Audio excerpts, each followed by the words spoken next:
하나님 말씀은 히브리서 11장 13절에서 22절까지의 말씀입니다. 히브리서 11장 13절에서 22절까지입니다. 히브리서 11장 13절에서 22절, 우리 같이 함께 히브리서 11장 13절에서 22절 다 같이 함께 합독하겠습니다.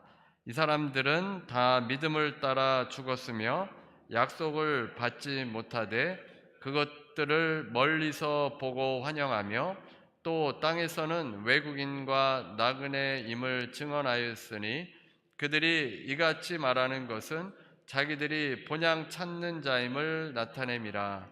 그들이 나온 바 본향을 생각하였더라면 돌아갈 기회가 있었으려니와 그들이 이제는 더 나은 본향을 사모하니 곧 하늘에 있는 것이라.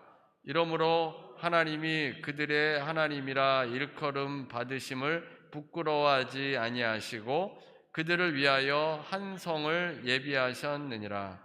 아브라함은 시험을 받을 때에 믿음으로 이삭을 드렸으니 그는 약속들을 받은 자로 돼 그 외아들을 드렸느니라. 그에게 이미 말씀하시기를 내 자손이라 칭할 자는 이삭으로 말미암으리라 하셨느니라. 그가 하나님이 능히 이삭을 죽은 자 가운데서 다시 살리실 줄로 생각한지라. 비유컨대 그를 죽은 자 가운데서 도로 받은 것이니라.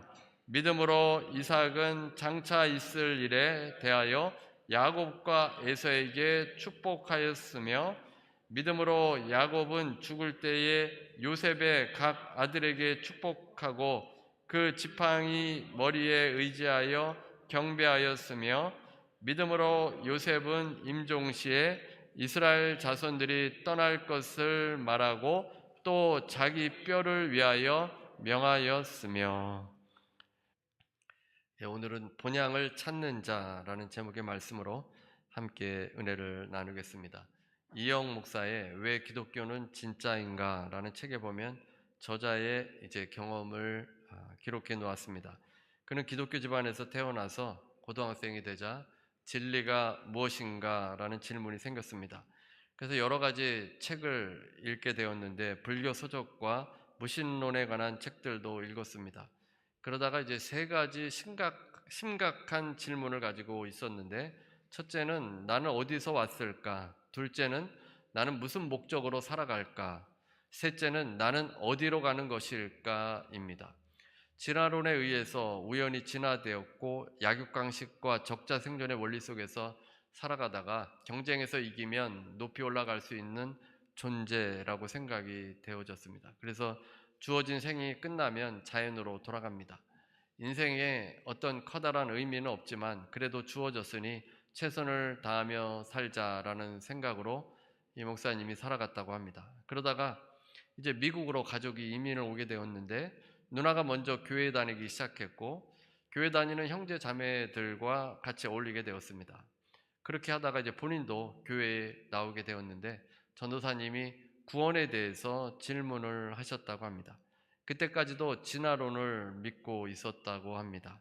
그러자 전도사님이 캘리포니아 공대 교수가 쓴 진화와 창조의 증거라는 책을 소개해 주었는데 그 책의 결론은 진화론과 창조론은 모두 일정의 과학적인 증거가 있으며 두 이론 모두 이 가정 위에 세워진 것이고 이것은 믿음의 요소라고 하였습니다.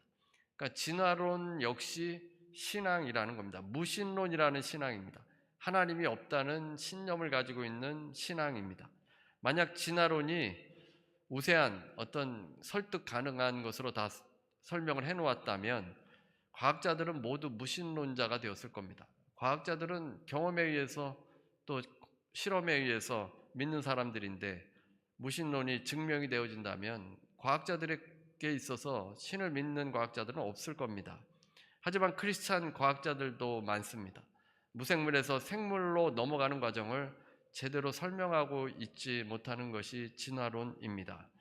과학적으로 밝혀지도 않은 것을 이제 무신론이라는 이제 믿음으로 신념으로 믿고 그렇게 신앙처럼 전파하고 있는 것입니다. 그래서 이 책을 읽고 있는 저자는 충격을 받아서 성경에 대해서 한번 알아보고자 했습니다. 그동안 창세기 1장이 믿어지지 않아서 읽을 수가 없었습니다.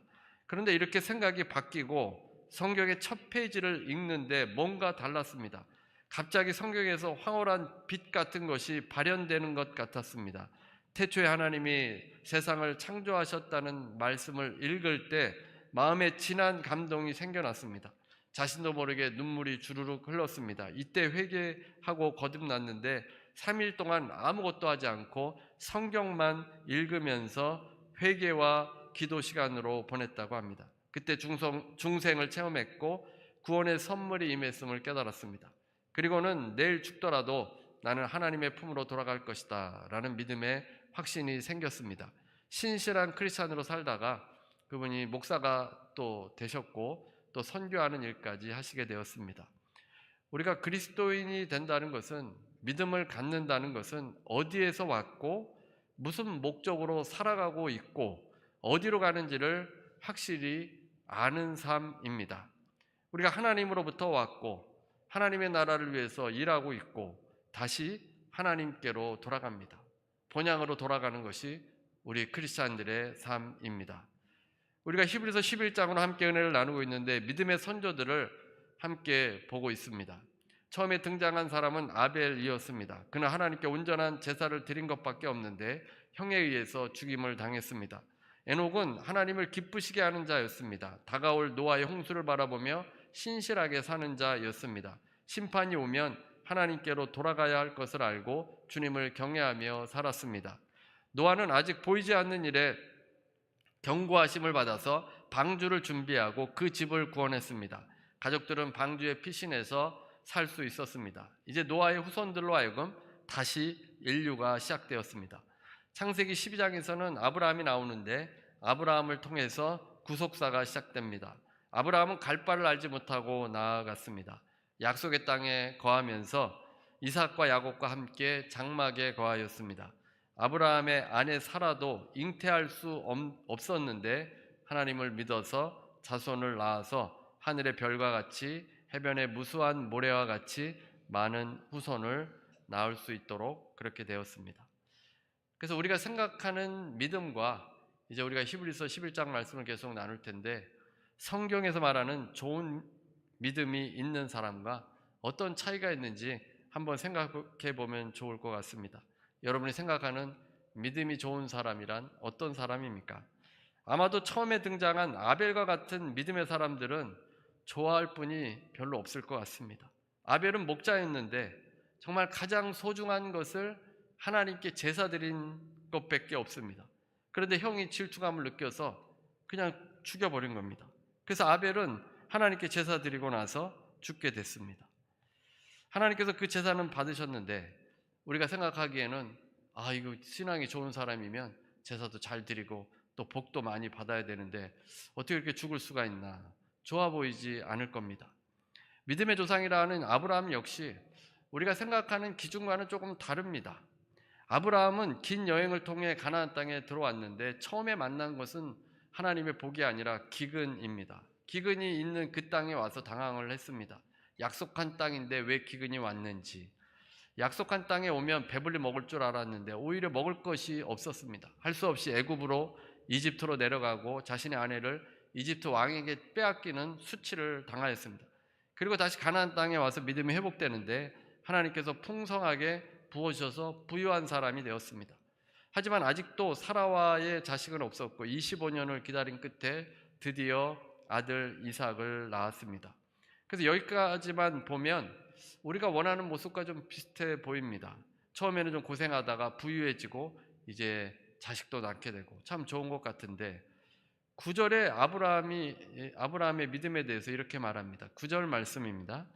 믿음으로 그가 이방의 땅에 있는 것 같이 약속의 땅에 거류하여 동일한 약속을 유업으로 함께 받은 이삭 및 야곱과 더불어 장막에 거하였으니 라고 했습니다. 그는 하나님께서 지시하신 약속의 땅에 왔지만 이방 땅에 있는 것 같이 머물렀다고 했습니다. 하나님께서 주신 땅이면 내 땅이고 내 나라이고 내 소유라고 해야 할 겁니다.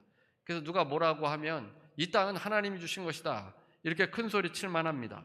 그러나 아브라함은 하나님께서 주신 가나안 땅에서조차도, 가나안 땅에서 이방 땅에 사는 것처럼 살다가 죽었습니다. 하나님으로부터 약속을 받은 후에도 이방 땅으로 여겼다는 것입니다. 그는 가나안 땅, 하나님이 주신 땅을 본향으로 여기지 않았습니다. 여기서 아브라함이 아들들과 더불어 장막에 거했다라고 되어 있는데, 여기서 장막은 원어로 보면 스케네라는 단어입니다. 천막들입니다. 아브라함이 가나안 땅을 영원히 거할 도성으로 여겼다면 크고 튼튼한 집을 세우고 살았을 겁니다. 그러나 그렇지 않았기 때문에 언제라도 이동할 수 있는 천막들을 치고 살았습니다. 장막은 고대 사회에서 유목민들이 주로 사용하던 이동식 거처를 가리킵니다. 천막은 나뭇가지나 막대기를 세워 만들고 벽면은 지푸라기나 가죽으로 막았습니다. 쉽게 해체할 수 있었습니다. 그래서 스케네라는 단어는 덧없다, 또 인생 무상을 말할 때 쓰이는 단어이기도 합니다. 텐트를 쳐놔도 금방 없어질 수 있는 것 아닙니까? 그래서 지어도 언제 무너질지 모르고 이동할지 모르는 거처, 스케네라는 그 단어를 사용했습니다. 가끔 뉴스에 보면 캘리포니아에는 노숙자들이 많이 있습니다. 텐트를 치고 사는 노숙자들이 있습니다. 단속이 나오거나 어떤 사정이 있으면 텐트를 접어서 다른 곳으로 이동합니다. 노숙자가 자신의 땅도 아닌데 집을 지을 수 없습니다. 튼튼한 집을 지을 수 있는 곳은 내 땅이 있어야 합니다. 내 땅이 있어야 그것에 집을 지을 수 있습니다. 집이 없고 땅이 없어서 노숙자로 텐트를 치고 살아갑니다. 항상 불안하고 안정되지 못합니다. 아브라함은 놀랍게도 이 약속의 땅 가나안 땅에 왔으면서 스케네라는 곳에서 살았습니다. 아브라함은 종도 많았고 거부였습니다. 하나님이 복을 많이 주셔서 돈도 많았습니다. 번듯한 집을 짓고 천년 만년 마음만 먹었다면 그렇게 살 수 있었던 사람인데 그렇게 살지 않았던 것입니다. 우리 요즘 신앙이 있는 사람들도 이 땅에서 잘 살려고 탐욕을 부립니다. 번듯한 집을 짓고 사는 것을 부러워합니다. 하지만 믿음의 조상 아브라함은 우리의 기준과는 많이 다릅니다. 그는 천막에 살면서 이방인처럼 살았다는 것입니다. 보통 믿음이 좋다는 사람과 조금 다르지 않습니까? 그 이유가 무엇입니까? 13절입니다. 13절. 이 사람들은 다 믿음을 따라 죽었으며 약속을 받지 못하였을 때 그것들을 멀리서 보고 환영하며 또 땅에서는 외국인과 나그네임을 증언하였으니, 믿음의 사람들은 다 믿음을 따라 죽었다라고 되어 있습니다. 신앙의 사람들은 믿음의 사람들입니다. 믿음을 붙들고 살아가는 사람이 신앙의 사람들입니다. 그런데 그 다음 절에 약속을 받지 못하였을 때라고 되어 있습니다. 우리가 생각하기에 믿음을 따라 살면 약속을 다 받아야지 왜 약속을 받지 못하였나, 이런 의문점을 가질 수 있는데, 약속을 받지 못했다는 것은 약속의 성취로 말미암는 결과를 다 얻지 못한 것입니다. 살아있는 동안에는 하나님의 약속의 성취가 되는 것을 다 보지는 못한 것입니다. 그럼에도 믿음의 조상들은 의심하지 않고 믿었습니다. 그 다음에는 그것들을 멀리서 보고 환영하며 라고 되어 있습니다. 믿음의 조상들은 이 땅에 머무는 동안에 희미하게 느꼈고 그것을 환영했습니다. 또 그 땅에서는 외국인과 나그네임을 증언하였으니, 이제 땅에서는 외국인이나 나그네라고 증언까지 했다고 되어 있습니다. 이 세상에서 자신들은 나그네에 불과하다고 고백하는 것입니다. 하나님께서 약속하신 기업이 이 세상에 있지 않음을 선언하는 것입니다. 외국인은 고대 사회에서 낯선 사람이기 때문에 적으로 간주되기도 하였습니다. 친밀하지 않은 사람은 언제든지 공격할 수 있고 법의 보호에서 벗어나 있는 사람들입니다. 그래서 본토인에 의해서 죽임을 당하거나 또는 쫓겨나갈 수 있었습니다. 야만인과 같은 취급을 받았고 모임을 하고 식사를 할 때도 본토인들과 구별된 좌석에 앉아야 했습니다. 믿음의 조상들은 하나님의 약속을 받았음에도 외국인으로 살아야 했고 나그네로 살았던 것입니다. 나그네는 이국 땅에서 나그네와 외인으로 짧은 기간 체류하는 사람을 의미합니다. 믿음의 족장들은 나그네처럼 살았다는 것입니다. 이제 14절에 또 이유를 제시합니다. 14절입니다. 그들이 이같이 말하는 것은 그들이 본향 찾는 자임을 나타냄이라. 믿음의 조상들은 본향을 찾는 자들입니다. 믿음의 사람들에게 있어서 참된 본향은 자신이 태어난 지역이나 나라가 아니라 하나님 나라입니다. 믿음의 조상들은 어디로 가야 할지를 알고 있었습니다. 하나님의 자녀들이 가야 할 곳은 하나님이 계신 곳입니다. 믿음의 조상들, 아벨이 죽임을 당했지만 아벨은 본향으로 돌아갔습니다. 하나님 계신 곳으로 가게 됩니다. 노아와 아브라함도 마찬가지로 본향으로 돌아갈 것을 알았기 때문에 이 땅에서 나그네와 같이 살았다는 것입니다. 이 땅에 매이지 않았습니다. 번듯한 집을 짓고 남들처럼 살아가는 것에 마음을 빼앗기지 않았습니다. 본향을 바라보고 살았기 때문입니다. 빌립보서 3장 20절입니다. 그러나 우리의 시민권은 하늘에 있는지라 거기로부터 구원하시는 자 곧 주 예수 그리스도를 기다리노니. 요즘은 미국 영주권도 돈으로 살 수 있습니다. 그래서 돈 있는 사람은 미국에 와서 살고 싶으면 영주권을 사고 미국에 와서 살다가 이제 시민권도 받을 수 있을 겁니다. 미국에 들어오고 싶어 하는 사람들이 그래도 많이 있습니다. 남미 같은 나라는 노약자나 여자들이 이 치안이 너무 안 좋아서 고통을 많이 겪고 있습니다. 근데 미국에만 오면 보호를 받기 때문에 이 미국에를 오고 싶어 한다고 합니다. 남미와는 다른 세상입니다. 성도들은 이 땅의 시민권이 아니라 하늘의 시민권이 있다라고 말씀해 줍니다. 예수 그리스도를 믿어야 하늘 시민권을 얻을 수 있습니다. 하늘 시민권은 돈으로 살 수 없습니다. 인간의 그 부족한 선행으로 살 수도 없습니다. 예수 그리스도를 나의 구주로 모셔드릴 때 하늘의 시민권이 주어집니다. 믿음의 조상들은 본향을 찾는 자로 그 하늘을 바라보며 살아갔습니다. 만약 믿음의 조상들이 이 땅에 미련을 두었더라면 자신들이 떠나온 그 땅 본향으로 돌아갈 수도 있었을 겁니다. 약속의 땅 가나안 땅에 있다가도 너무 힘들면 고향으로 돌아가고 싶어 하지 않습니까? 미국에 이민을 왔지만 한국에 미련이 있는 분들은 다시 역이민하기도 합니다. 미국에 살다 보니까 한국에서 사는 것이 차라리 낫겠다. 저울질을 하고 더 살기 좋은 곳을 택합니다. 아브라함이 가나안 땅에 왔을 때 파라다이스가 펼쳐진 것이 아니었습니다. 저 멀리 남태평양 섬에서 휴가를 즐기는 것과 같은 삶이 아니었던 겁니다. 온갖 고생을 했습니다. 처음부터 기근이 왔는데 그때 아마 하늘에 소망이 없었다면 돌아갈 수도 있었을 겁니다. 또 조카를 잃어버릴 뻔한 위기가 있었습니다. 그러니까 죽을 뻔한 위기들이 여러 번 있었지만 다시 돌아왔던 갈대와 우르로 돌아가지 않았습니다. 이방인에게 있어서 고대 사회에는 너무나도 위험한 곳입니다. 하지만 믿음의 조상들은 본향을 사모하기 때문에 돌아가지 않고 하나님께서 머물라고 하신 약속의 땅에 살았습니다. 이 돌아갈 기회가 있었는데 돌아가지 않았던 아브라함을 이스라엘 백성들이 잘 깨달았다면 그들의 역사가 달라졌을 겁니다. 이스라엘 백성들이 출애굽해서 자유하게 되었고 더 이상 애굽 바로의 폭력에 시달리지 않아도 되었습니다. 이스라엘은 목적 없이 광야에서 하는 것이 아니라 가나안을 향하고 있었습니다. 하늘의 만나를 그러나 이스라엘 백성들은 선동되어서 다시 애굽으로 돌아가려고 했습니다. 하늘의 만나에 실증을 내고 불평불만해서 애굽으로 돌아가려고 했던 겁니다. 홍해바다를 건넌 것은 이스라엘 전체가 세례를 받은 것인데 다시 애굽으로 돌아가려고 하였습니다. 아브라함과 같이 가나안을 생각하고 돌아가지 말아야 하는데 옛 삶으로 돌아가려고 할 때 1세대는 모두 광야에서 죽고 만 것입니다. 오늘 본문 16절입니다. 16절. 그들이 이제는 더 나은 본향을 사모하니 곧 하늘에 있는 것이라. 이러므로 하나님이 그들의 하나님이라 일컬음을 받으심을 부끄러워하지 아니하시고 그들을 위하여 한 성을 예비하셨느니라. 더 나은 본향, 하늘에 있는 본향을 사모하며 그것을 위해 살아가는 자들에게 하나님께서 한 성을 예비하셨다고 했습니다. 아무에게나 예비되어 있는 것이 아닙니다.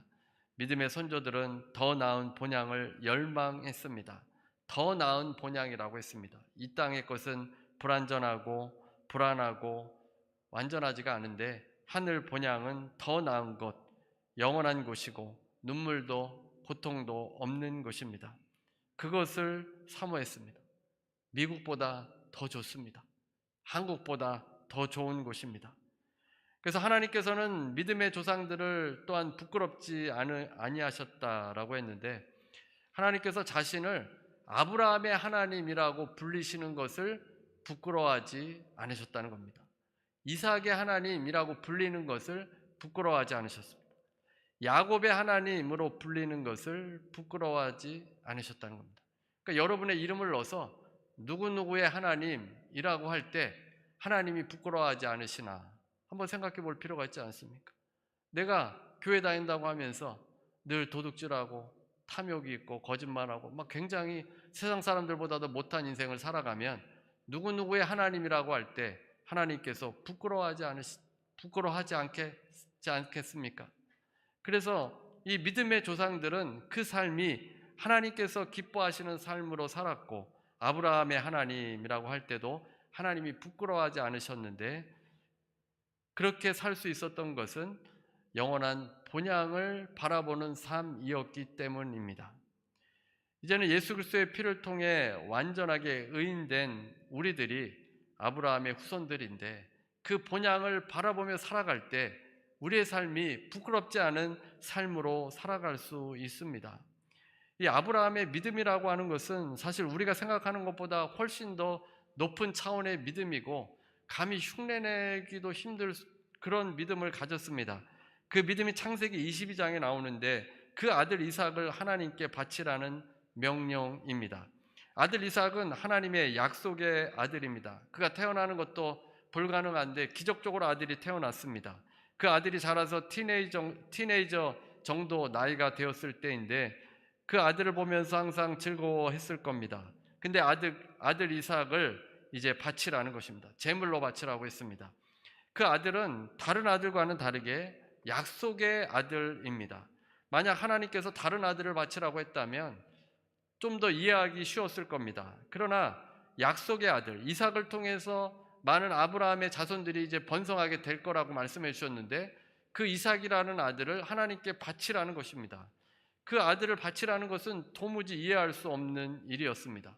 노아가 비도 오지 않는 환경에서 방주를 짓는 것도 물론 어렵고, 아브라함이 노년에 아들을 얻게 된다는 말씀을 믿는 것도 어려울 것입니다. 근데 더 어려운 것은 약속의 아들 이삭을 바치라는 명령은 그 어떤 순종보다도 더 어려운 것이었을 겁니다. 노아나 아들 이삭을 갖는 것보다 더 순종하기 힘든 테스트입니다. 하나님께서 아브라함의 믿음을 테스트하는데 믿음의 조상으로 세우기 위함이었습니다. 그 아들 이삭을 통해서만 이스라엘이 세워진다고 하셨는데, 그 아들을 죽이라니 이게 무슨 말씀입니까? 어떻게 아브라함이 아들 이삭을 바치는 이 명령에 순종한 것입니까? 그 이유가 이제 19절에 나옵니다. 오늘 본문 19절. 그가 하나님이 능히 이삭을 죽은 자 가운데서 다시 살리실 줄로 생각한지라, 비유컨대 그를 죽은 자 가운데서 도로 받은 것이니라.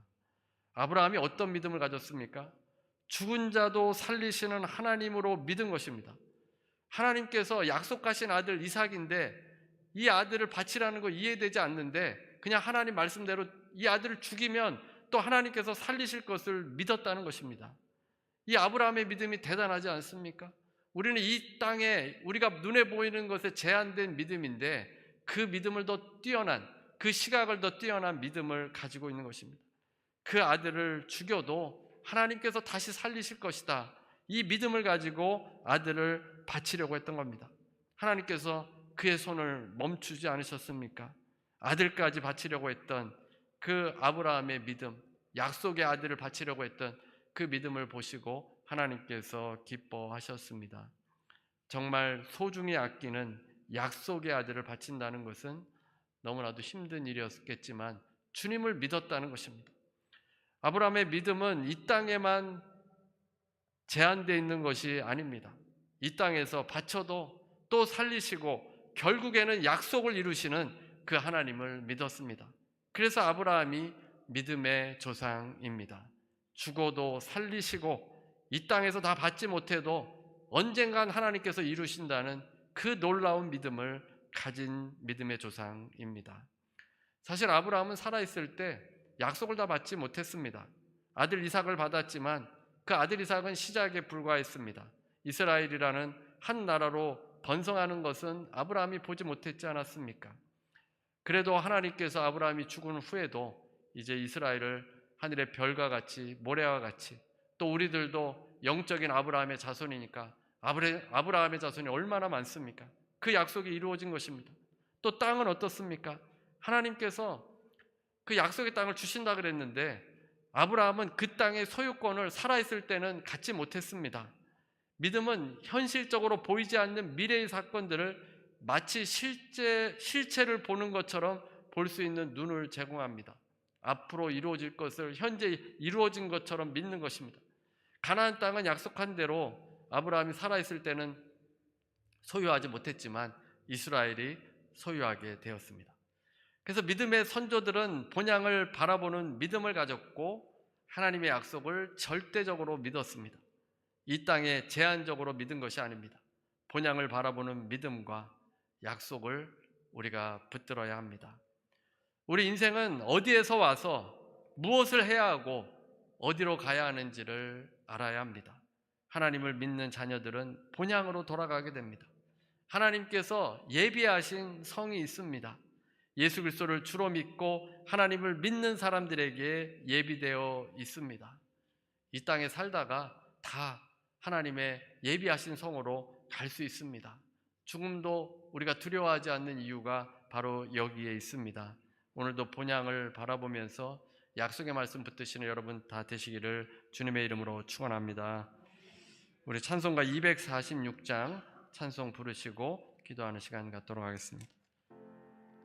은혜로우신 하나님, 오늘 말씀을 통해서 아버지 우리가 본향을 바라보는 믿음으로 살아가게 주옵소서. 하나님, 믿음의 형제 자매들이라 할지라도 하나님 이 땅에 살아가면서 이 세상의 것으로 상처받고 하나님 마음 아파하는 경우도 있습니다. 아버지, 본향을 바라봄으로 치료함 받게 해 주옵시고 더 나은 본향이 우리에게 있음을 아버지 온전히 깨닫고 약속의 말씀 붙들고 살아갈 수 있도록 주님 도와주시옵소서. 하나님, 이 세상에 살아가는 동안 어려운 것들 또 주님 앞에 기도하며 나아가고 있사오니 아버지께서 또 응답하여 주옵시고 아버지 우리의 신앙이 흔들리지 않도록 아버지 붙들어 주시고 굳건한 반석 위에 설 수 있도록 인도하여 주옵소서. 아버지, 병으로 고통당하는 지체들 있습니까? 아버지, 본향을 바라보게 해 주옵소서. 문제로 고통당하는 지체들 있습니까? 아버지, 더 나은 본향이 있음을 깨닫고 아버지 감사하며 기뻐하며 또 기다리며 기도하며 나아갈 수 있도록 주님 인도하여 주옵소서. 모든 주님의 은혜 가운데 평강을 얻게 하시고 기쁨과 희락이 넘칠 수 있는 귀한 삶이 되어질 수 있도록 인도하여 주시옵소서. 지금 우리 주 예수 그리스도의 무한하신 은혜와 아버지 하나님의 극진하신 사랑과 보혜사 성령님의 교통하시고 내주하시고 충만케 하심이 오늘 함께 예배드리는 모든 성도들 위해 개인 가정 일터 위에 본향을 바라보며 믿음 하나님의 말씀을 붙들고 살아가는 모든 주의 백성들 위해 지금부터 영원토록 함께 있을지어다.